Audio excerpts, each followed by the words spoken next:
Yes students, now we are coming to the chapter. As we were doing it previous years, have the silent meaning. If you don't understand any words, go to the dictionary, find the meaning of it, or ask your friends or people at home if they ever know about it.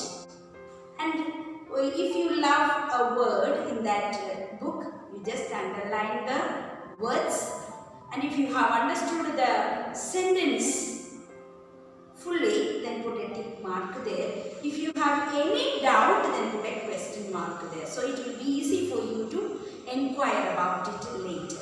So if anybody has got any doubt on this chapter, kindly call me after your silent reading.